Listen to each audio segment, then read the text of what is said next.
Our topic today is technology due diligence. Our clients are learning that technology due diligence done the right way not only can help alert you to threats, but also even potentially provide opportunities for growing the business more rapidly, growth opportunities that you can underwrite with confidence.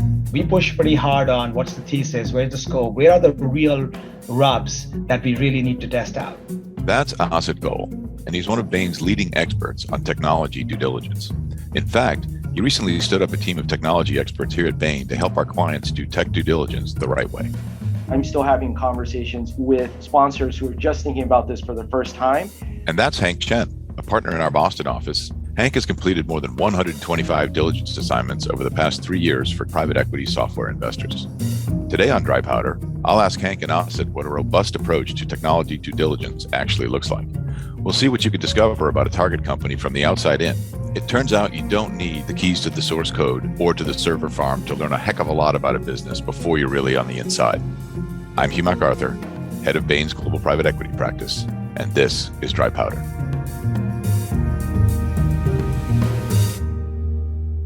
First, let's define technology due diligence. What does a robust methodology for doing this actually look like?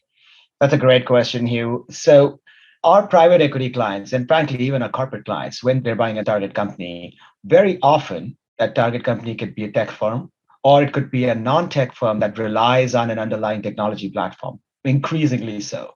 And in these cases, in addition to doing commercial diligence, which is the customer interviews, the market research, the industry landscape research, they actually want us to look at under the hood and understand how robust is the underlying technology. They want to look at the architecture, how's the talent, are there any third-party contracts and relationships that they're dependent on, which may or may not be at risk, who's hosting it, where's the data analytics, what's the compliance and security risk. All these elements, which are generally not covered through a commercial diligence, doing a forensic assessment of these on the underlying technology, that's the tech diligence. Got it. So to dumb it down for folks like me, it's a question of, is the platform up to date? It's a question of, is the platform scalable to support the kind of growth that you're describing? It's a question of, is the platform secure? And is there an organization around it that can actually give the private equity investor confidence that they're buying an asset they can really build upon and not something that's somehow fundamentally broken? Is that putting it in layman's terms? Is that okay? That sounds exactly right. Why did Bain get into tech DD? We get asked that quite a bit. Actually, we entered this really more at the behest of our clients. So we have always been, leaders in providing commercial diligence to our private equity clients. And over the last few years, many of our clients felt that they needed to have this tech diligence. And the offerings that they found in the market, they're not at all in par with the kind of diligence they get from us on the commercial side.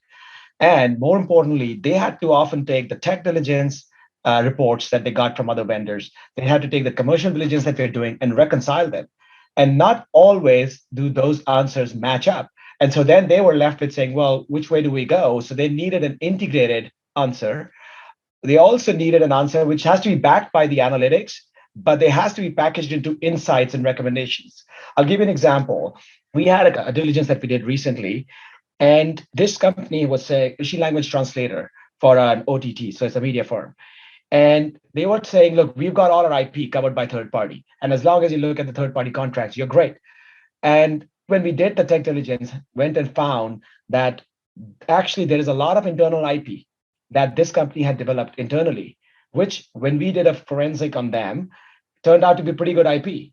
And so we were then able to put a commercial hat on and not just leave it at that and say, if you were to take this IP commercially out, what would it take? How much time would it take? How much money would it take? How would it perform in the market? And therefore, there was a new growth opportunity that surfaced. And you can only do that if you're wearing your commercial and tech diligent hat, right? Otherwise, all you get is, oh, they have IP, and that's just not enough. So this is why we kind of got pulled into this. And at some point, we realized, look, we are actually indeed in a unique position to provide this integrated commercial tech diligence insight. So we ended up buying one of the best firms out there in the market. We hired some of the best talents we have. And between our talent now, we have 800 plus tech DDs cumulative experience. And here we are. And Hank, as a practitioner in this space for many, many years, what benefits do you see from combining or integrating the insights from tech due diligence with the commercial due diligence? Yeah, that's a really great question, Hugh. I think ultimately what our investors are looking for is a holistic perspective of the opportunity and the risks in front of them. Often what happens is, as a sponsor, you commission a number of different reports from different vendors, and the deal team at the end of the day has to assemble that and sift through and sort through the different perspectives. Maybe one vendor has come back a little bit more positively on one area than another, and they're left to sort of reconcile what to bring forward to their investment committee, what's real and what's not. And I think what is really exciting as we move forward here is the ability to think more about the growth opportunities as we evaluate these software and tech-enabled services, not just risks around a particular asset. Are private equity firms actually doing technical due diligence in this robust way, or is there some kind of a gap between best practice and the rush to close that deal? Yeah, only a small percentage, I would say, of the most sophisticated technology investors are performing diligence this way today, Hugh. I think often in the past, technology diligence has been very risk-oriented. And the history was really IT due diligence, which is tied to financial diligence. But I think the best practice these days is to really think about the overall investment thesis that the deal team is trying to understand and start the thinking even before the project begins. So it sounds to me that this could actually be devolved into simply a box ticking exercise if you're not careful, because it is technical. There are specific areas you're looking at. You're going down and just ticking boxes and saying, I did that, I checked that checks out okay. But you're also talking about things that are germane to the deal thesis itself and creating value. And how do you ensure that as private equity firms think about tech due diligence, they're not simply going down the box checking route, but really are thinking about how this can help create value for the business? Yeah, what we do, Hugh, just like in our commercial diligence, is we always start with the investment thesis. And as we do that, we not only do the analysis to bring the insights that support or don't support the investment thesis, we bring in the proprietary data sets to add to that. We leverage our cross-functional expertise. As you know, Bain, of course, has a lot of expertise in every industry sector, and we bring all of that to bear. I think the best way for me to illustrate that would be an example of a diligence that we just recently finished a couple of months ago. And this was a company that was presented as a software provider, and we ended up doing diligence on them. And to your point, all the check boxes that they had laid out as part of the thesis were exactly right. And if you check the boxes, you say, yep, go, all seems great. The challenge was, while this company was positioned as a software provider, in reality, this was more of a software operational company. And the valuation for a software provider in the space was 5x. And that's how they were positioning it. And with all the checkboxes, that's the conclusion that the deal team was getting to. And as we looked at it, we say, with the way they're working, the way they're organized, the offerings that they're really providing are more of a software operations provider. And there, the valuations end up being about 1.5 to 2x. And long story short, in the end, the deal team actually went back and readjusted the value to be somewhere between 2 to 3x. That's a huge premium, but you couldn't have figured that out just by the checkboxing. So it's very important to have this holistic view. So you're talking about multiples of sales there. Yes. Pretty high numbers indeed. And how do you tell that the client has actually absorbed the technology due diligence at a high level? Is there a certain conversation or a certain output from that conversation that actually tells you, yes, we're not ticking boxes, we're actually doing what you described, we're defining what this business is, what its vulnerabilities are, what its opportunities are, and if we're going to go forward, we're pricing all of those things appropriately? In general, the turn really starts to happen as early as the scoping. Even before we start the work, as we are scoping, we push pretty hard on what's the thesis, where's the scope, where are the real rubs that we really need to test out. And as we map out these technical diligence questions that are truly relevant to the deal, we make sure that our clients understand why they're relevant, what could the potential range of answers be, and how would that impact the deal. And then from there on, you iteratively work to do all the analysis, the benchmarking, right until it becomes the next big turn is when the findings from tech diligence become part of the IC conversation. This is where you know that this point now is material enough where it'll inform the deal in a way that it is either a make or break. And depending on that, they'll make an investment. Let's shift gears a bit and talk about how you actually do this, because I got to believe that they're not just handing over the keys to the source code in a competitive deal process when the asset that in question may actually have some proprietary IP in their tech stack. And so you need to do this, I would guess, a little bit from the outside in some of these processes. How does that actually work across a deal lifecycle? Yeah, so we obviously talk to the CTOs, talk to the technical teams, but you're right. It's not like we get the keys to the source code. We supplement that with both our sector knowledge and, pretty much any sector we look at now, we've done, hundreds of diligences on that. So we bring in some of that. But really, we end up also bringing in competitive benchmarking for that specific industry sector. Again, I'll give you an example. There's a networking firm that we were looking at, and a large part of the deal thesis was based on being able to optimize their R&D cost while continuing to drive into new areas of growth. And it turns out that this company was doing 12 to 14 releases a year. And mind you, this is not just software, this was software plus hardware, which is not that common. And these are major releases. And a lot of it was driven by historical reasons. And they believed that their customers in this fast moving industry needed releases every quarter. And there were three different trains. So that kind of added it all up. We knew off the top that this is somewhat atypical. And while we were looking at their coach to say, hey, where is it? Like, is there anything specific that's going to go on? We found two things. One, they had probably one of the larger single code bases on the planet with over 10 million lines of code.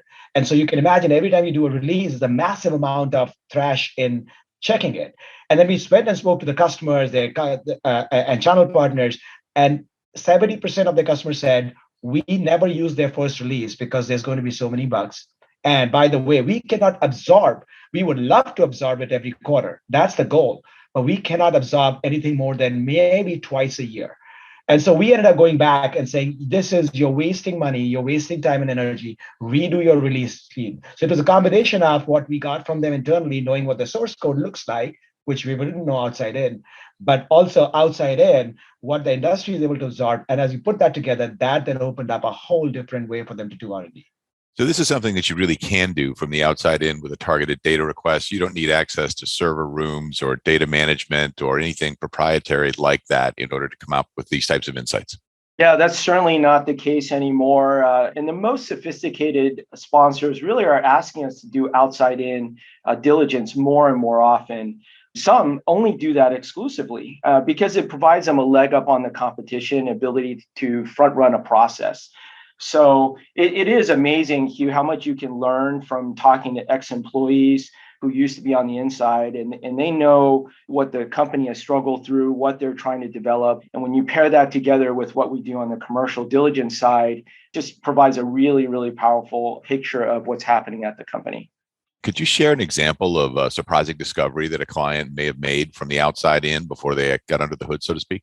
Yeah, absolutely. We're working on an engagement right now, two companies in the healthcare sector where the sponsor has already invested in another player in the space. And they're looking to leverage the target company's technology as the underlying platform for all future business transactions. However, before we even received access to the company, our outside in calls told us that the target company's technology is likely more outdated than the portfolio companies.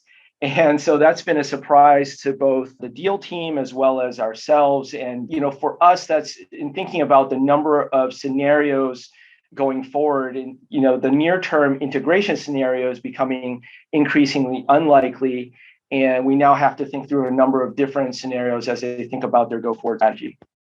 So in light of how much an investor can actually learn from this outside in perspective, how early are the leading firms starting their tech due diligence processes?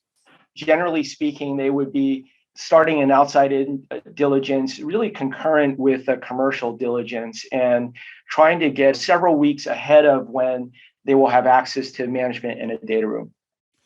Now, Hank, when I think of technical due diligence, I think of software. Software as a primary business. I think of growth. All sorts of images kind of pop into my head. What do you say to private equity clients who think that they're in a low-tech sector and therefore they don't need to worry about this kind of technical due diligence for certain investments? Yeah, fortunately, there are very few investors who fail to recognize the impact that software or technology has had on their sector, even if it's deemed low tech. For me, I'm just constantly amazed by the fact that one cannot go throughout the day without encountering disruptive technology in your most mundane aspects of your day. So whether that's, you wake up in the morning and you have your breakfast, there are agri-tech platforms now that are tracking the provenance of the breakfast you had this morning. And whether it's GMO or non-GMO, There are CRM and payment systems tracking your membership at the gym where you work out, down to the car wash that you just went through. There are software platforms behind that, and lots of private equity investors who have plowed into that market recently. So really, everyone is now operating in a sector that has been disrupted or is in the process of getting disrupted by software. We recently diligenced an asset in a historically low-tech space, construction. And we spent time evaluating a telematics platform that enables fleet management, advanced analytics, and workforce management. So now contractors can track and optimize usage of their assets. So think about a forklift. Where is that forklift right now? Has it been stolen? Is it in fact secure and on my lot? And who is working on that right now? Is the right person on the right job at the right time? Why did it take this particular mechanic twice as long to fix and repair an item as his other mechanic? So now you can see some of the real benefits that technology is bringing to a very low tech sector. Fascinating. So we could be talking about SaaS businesses or forklifts, and we still get value from understanding how software actually is critical in creating value across different industry types. Absolutely. Disrupting everything we're doing today. On the next episode of Dry Powder, part of our secret sauce is really putting on the investor lens. Hank and Asit will show us how leading private equity firms translate the insights from technology due diligence into actionable recommendations for the deal team. If you'd like to take a deeper dive into the team of tech due diligence experts here at Bain, click on the link in the episode notes. I'm Hugh MacArthur. Thank you for listening.